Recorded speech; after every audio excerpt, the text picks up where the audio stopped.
one of the best parts about doing this topics and tech series is that I get to see people who I haven't seen for a long time.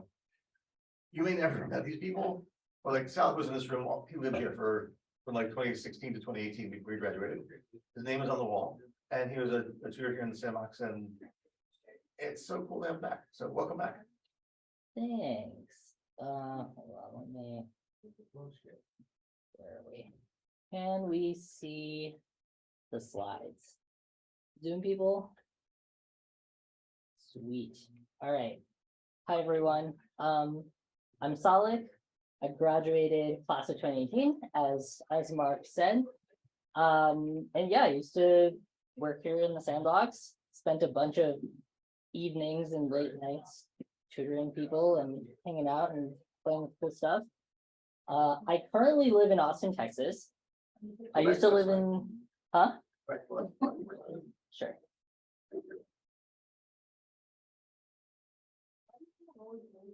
So I currently live in Austin, Texas. I moved there 2 years ago in the midst of COVID winter.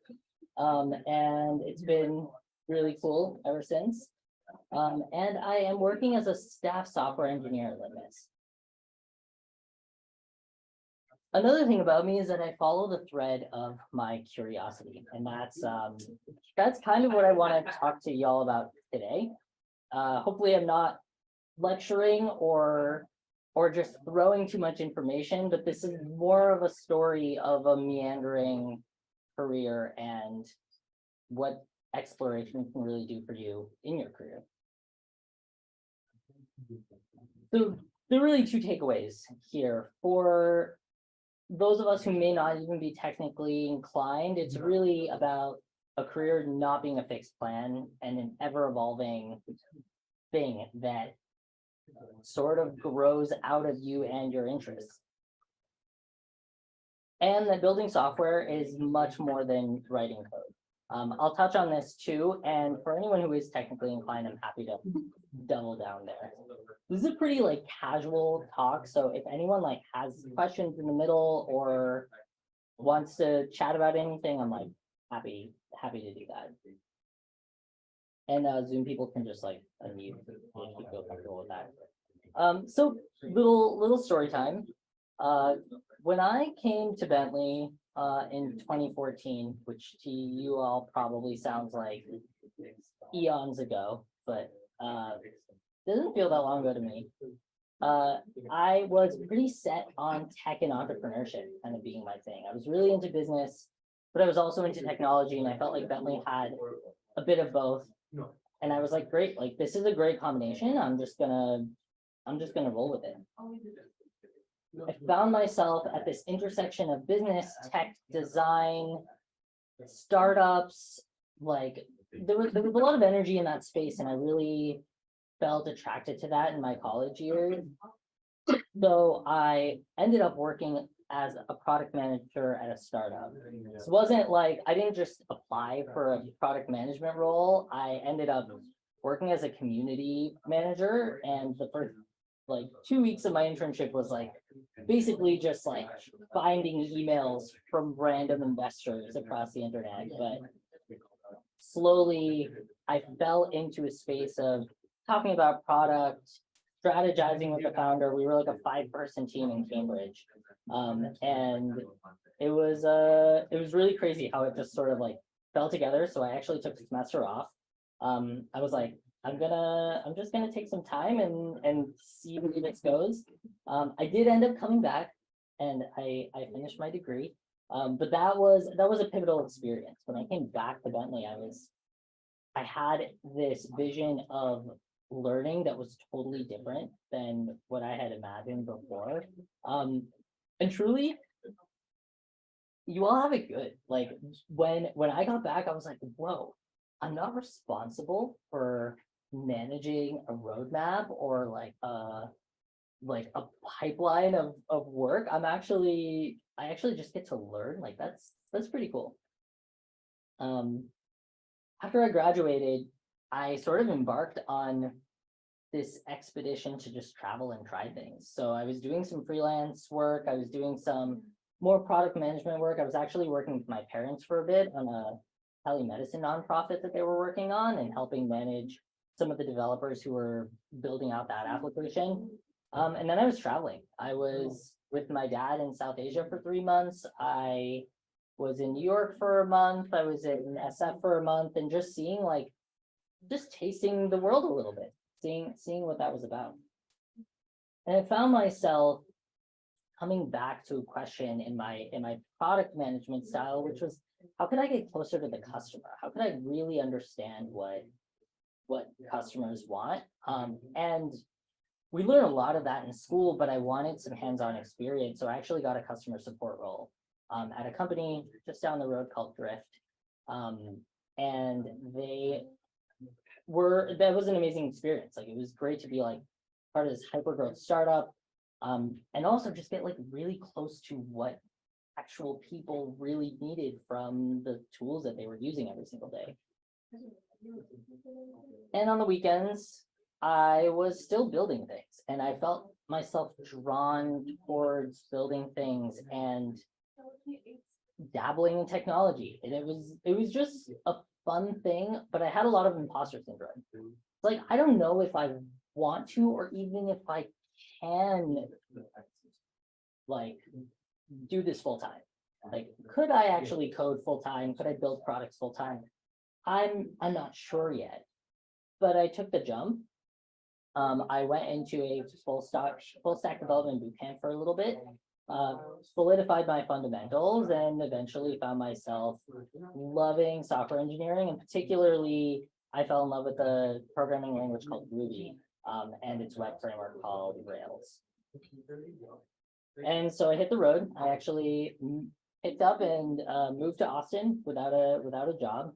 Me and my fiance, and we were let's just see how things go here. And that turned out to be another amazing decision of just following curiosity, as the meandering journey is. And there I was able to find Litmus and found myself in a software engineering role.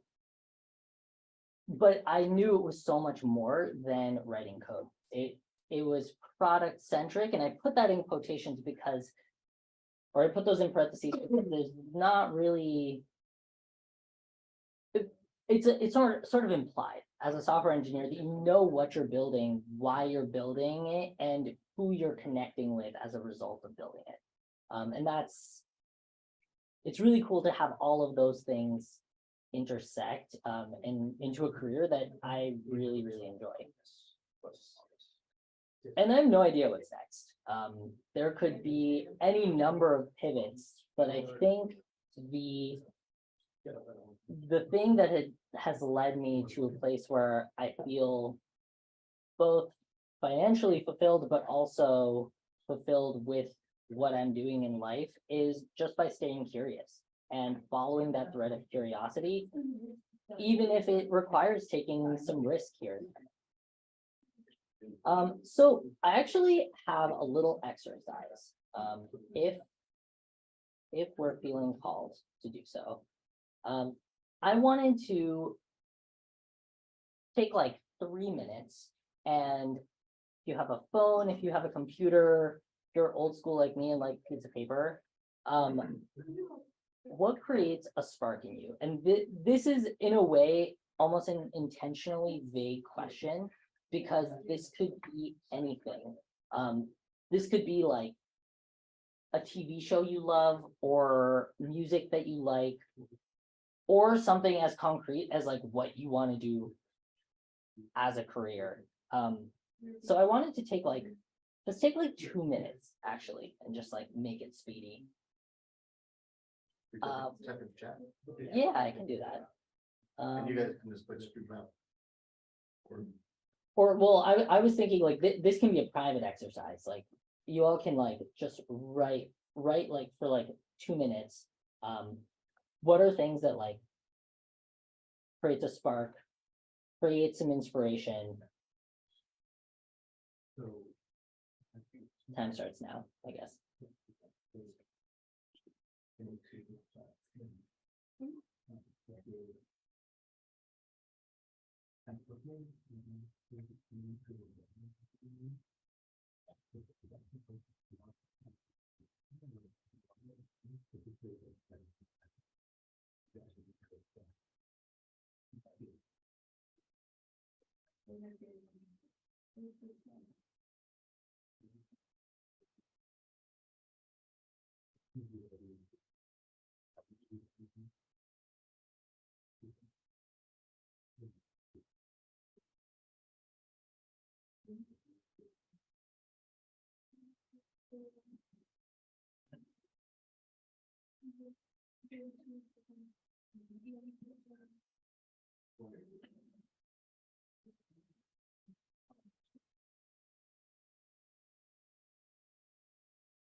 How are we feeling?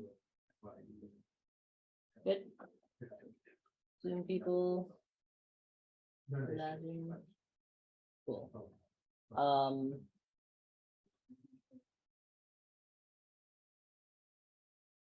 So this might be a hard one to do right now, but where do you potentially see connections? Like for me, as an example, I've always been into storytelling and I've always been into like fantasy novels and like I loved Lord of the Rings as a kid.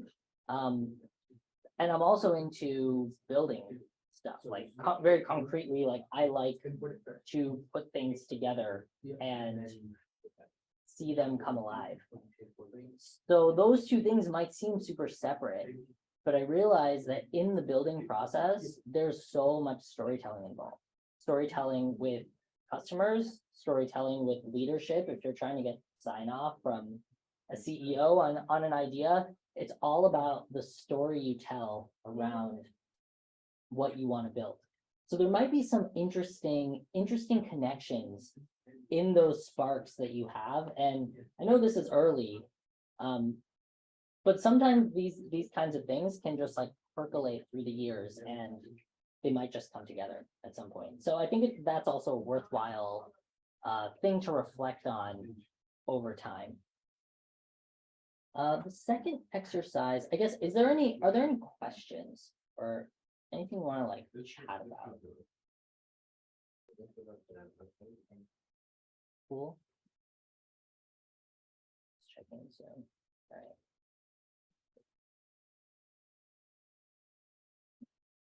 Chat. Yeah, okay, we're good. So the second thing I wanted to do, actually, I borrowed this framework from Warren Buffett, the like super mega billionaire investor. And this is his prioritization framework. And I think he does this a lot for a lot of things when he's prioritizing what his next best action is. I use it myself, and I feel like maybe it could be useful to you all too. So for a minute, let's imagine that you have all the energy in the world. So break any sort of idea of I can't do, I shouldn't do, none of that exists. What are your professional ambitions? These could be as concrete as this is the title that I want, or it could be as vague as I want to work with people every day, or I want to work with art every day. Let's take another like 3 minutes and just off the dome, however you're feeling, what are those professional ambitions? What would you like to achieve in your professional life?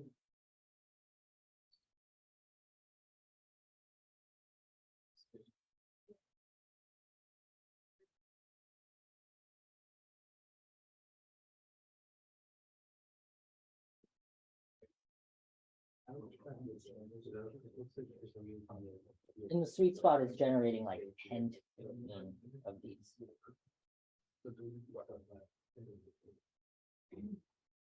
Yeah, they could be totally crazy if you want them to. I mean, it's your adventure, so.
How are we feeling?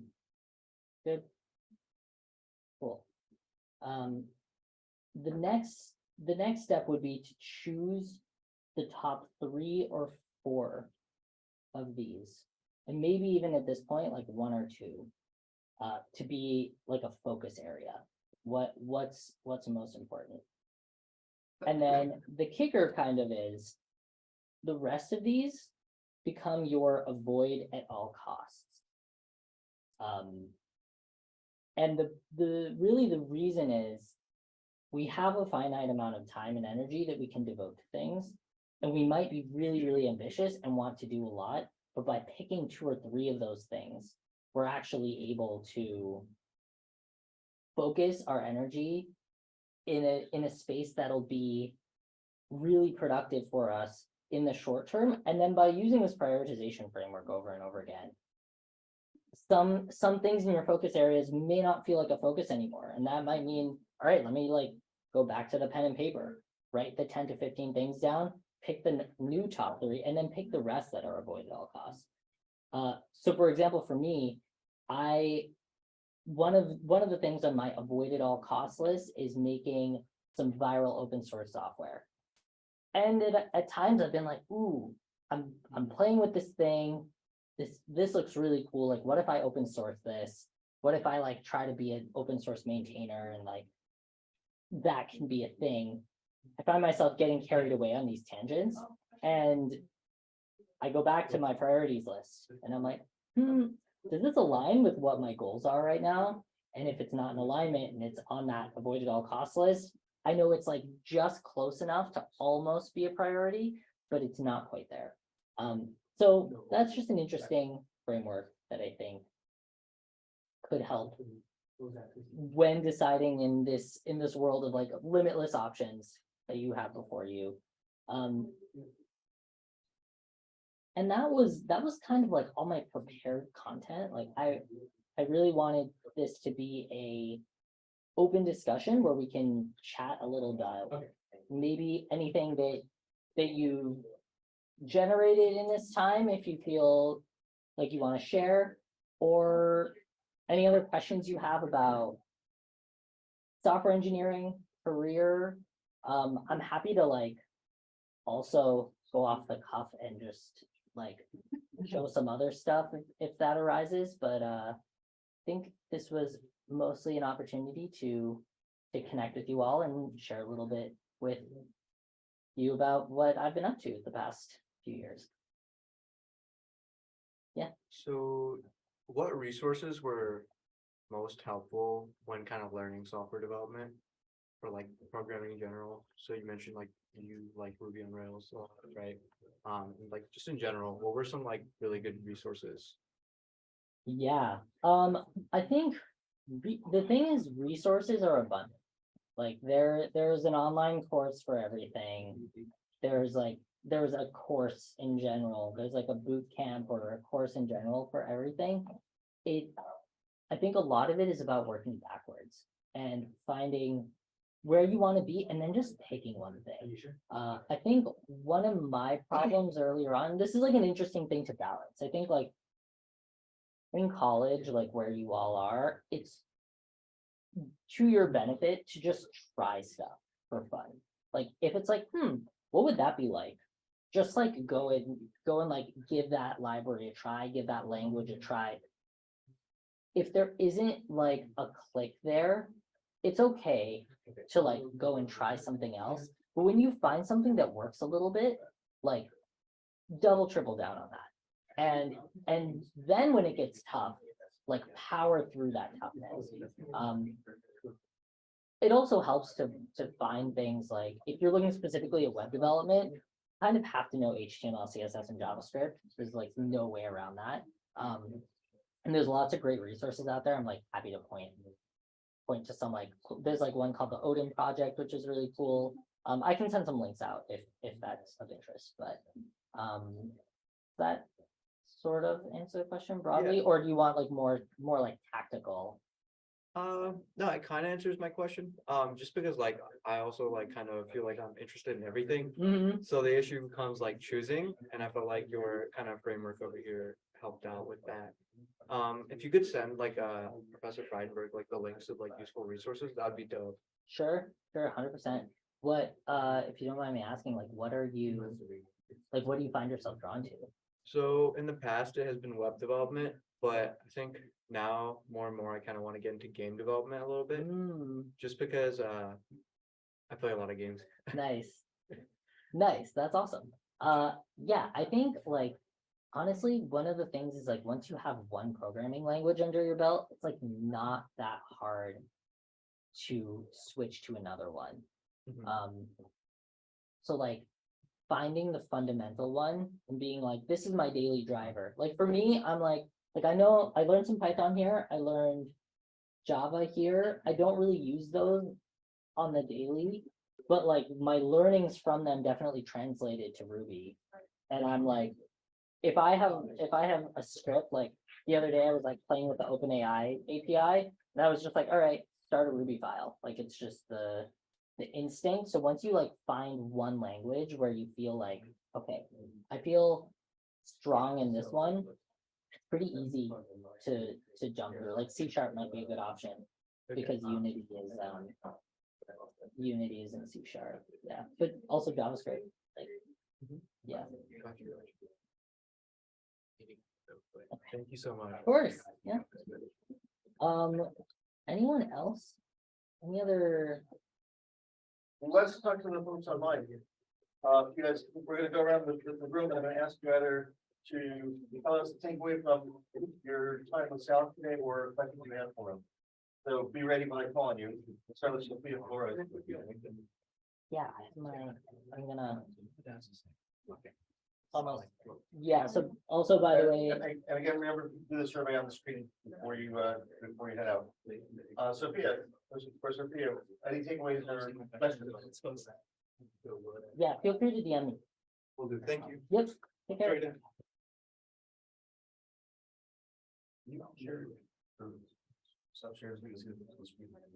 Yes. Can you repeat the question? I Okay, didn't. there you go. Sophia, do you have a question or comment?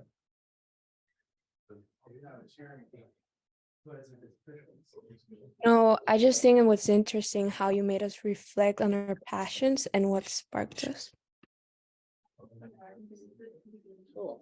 What was that? I think because you're. Yeah, I can.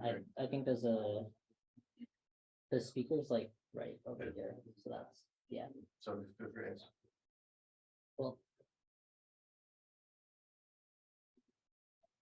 Yeah, any other? Rachel, Sal, or Kwame? Do you guys have a question or a comment for today? For you guys? I like the creative path that you took with it, just giving yourself time and a lot of space to figure it out. I feel like I'm gonna be following a similar path because, you know, I have very specific interest for a career. Hmm, So it's gonna be probably something along those lines. what are you thinking for that? Yeah, it's oddly specific. I wanna do photography for watches. Oh, And then sweet. eventually possibly move into like a higher management position in the watch industry. So yeah. Nice. Well, I mean, I think like that level of focus is awesome. Like I personally, I envy that. Like that's Thank really cool because you can. There's sort of a saying in like the indie business world, which is like niches create riches. Like if you are like the watch photography guy, like that's awesome. Like you've already like got your path there, which is really cool. So yeah, I mean, as long as you're following that and it continues to be interesting to you, like no doubt, like over time, you'll 100% like make it. So Thank you. yeah. Anyone else? What does your day to day look like? Like, do you do the same thing every day for your career right now, or is it kind of vary? Yeah, it's a good question. You're good. The question was, what's my day-to-day like? So my day-to-day is, well, I guess my original perception of like software development was like, oh, I'm gonna be like stuck in a room and just like typing on a machine and just like screaming into the void, basically. So that's why I like avoided it for a little while. But it turns out my days are pretty different and dynamic. And the other really cool thing about software development and the closer you get to tech is that you get a lot of flexibility. Like I can come here and have this presentation and like things are fine at work. You hope. Like, yeah, I hope. I didn't ship anything today, so it's fine. But basically, my day-to-day is usually like wake up in the morning. I've like chosen to do 7 a.m. to 3 p.m. because I get more time with my colleagues in the UK because we're a completely remote company and like work from anywhere. So basically I work early in the mornings and I will do anything from like chat with our PMs and designers on what we're building to like actually like working in the code. And yeah, I mean, like while I'm working in the code, it's like basically creating things from thoughts most of the time. And if I'm like fixing a bug, there's more like of like a surgical vibe where I'm like fixing and finding things. It's sort of like a puzzle. But yeah, like my days vary in terms of what I'm doing because as a software engineer, you do a lot of different things, but at the same time, like my function stays the same. So I'm like still ultimately responsible for like building and writing code. The way that looks at different companies is different, but some companies you get like a really cool flexible lifestyle, which is awesome. Thank you. Rachel or Kwame?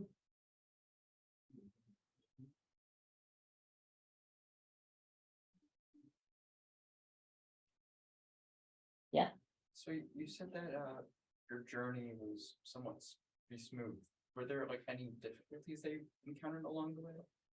Yeah, I mean, I kind of, to some extent, I like breezed through the journey. I think there were, yeah, there were a bunch of difficulties. And so one, for example, was the semester that I had taken off and I was working at Agora in Boston. I actually had Lyme disease and I had no idea about it because it like kind of like it presented itself as like an arthritis, so my knee just like became gigantic, and I was like limping through the red line. So it was like crazy stuff like that happened, but work was like grounding at the time, and the hours were long because it was a startup. I think the difficulties from there on were also like mostly directional in nature. Like I I didn't know what I was. There were definitely days where I would wake up and I'd be like, what am I doing? Like, is this the right career for me? Is it the right direction for me? And I don't think that's a totally uncommon thing. Like that's certainly not a, so in general, I would say like I'm very lucky that I've had like a smooth journey, but there are always questions and there are always doubts. Like even moving to Austin or even doing some of the traveling was like somewhat risky, like financially, I guess, because I didn't have like super steady income all throughout that time period. I was just like taking the leap and deciding that I would make it work. And part of just decide, like taking that leap is really hard because you don't have any evidence that what you're going to do is actually going to succeed. But you end up kind of powering through it. And I'm at a point of stability right now, but like I don't know when the next hookup might be. So I don't know. I would say I'm blessed though. I'm really blessed to like you know, work in a great field, interact with awesome people, and in general, actually really enjoy what I do. So, yep. Cool. Thank you. Yeah, I think we're good. of course. Thanks everybody for coming. Make sure you fill out the survey at the end if you haven't done so. I'll put the link in the chat. Thanks for coming, y'all. Hope you took something interesting away.